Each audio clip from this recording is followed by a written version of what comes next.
Hello mga kaarte! In this video, ituturo ko sa inyo kung paano gawin ang brow lamination.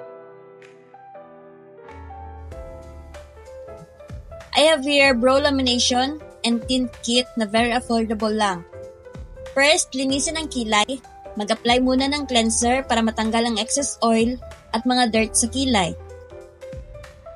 Ang number 4 is the cleanser.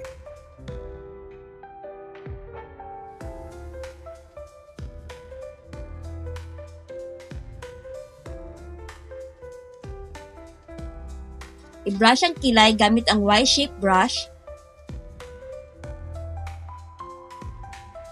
And then, maglagay ng firming solution. Ang number 1 ang firm solution sa kilay.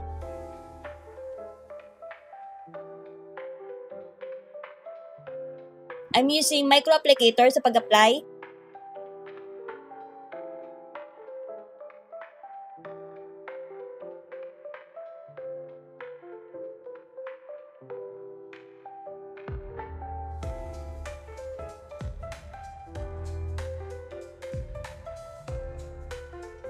Pagkatapos ay takpan ng cling film and leave it for 3 to 5 minutes.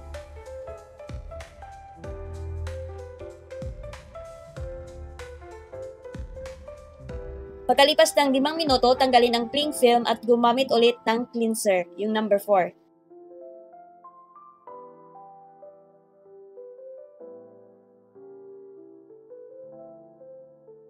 Then, maglagay ng fixation solution, yung number 2.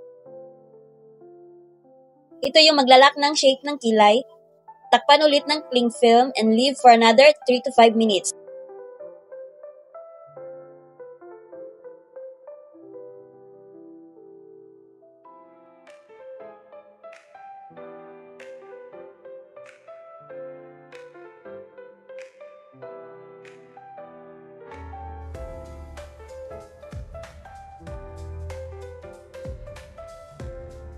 After removing the cling film, linisan ulit gamit ang cleanser.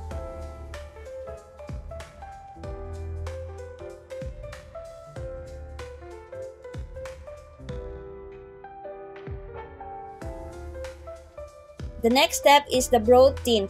By the way, this is optional. May dalawang shade dito ng brow tint, black and brown. Ito yung napili ko, yung brown.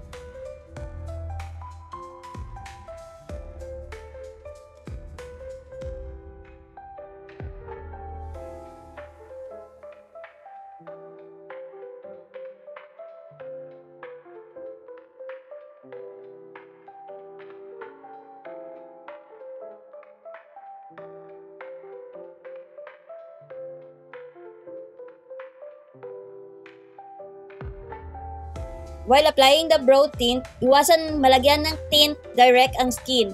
Pwedeng linisan using a cotton around the brows and then leave for 20 to 30 minutes.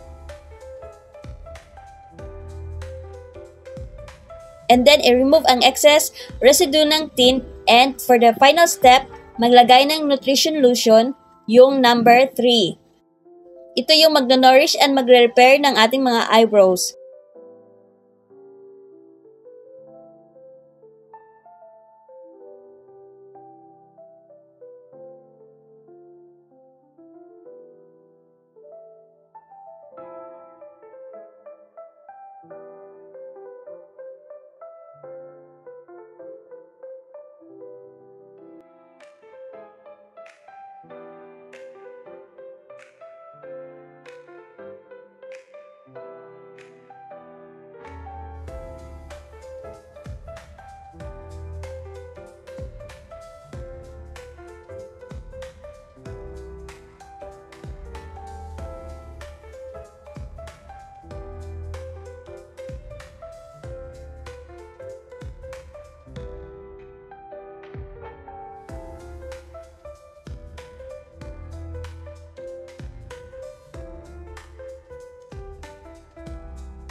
O diba, bongga, natural looking lang.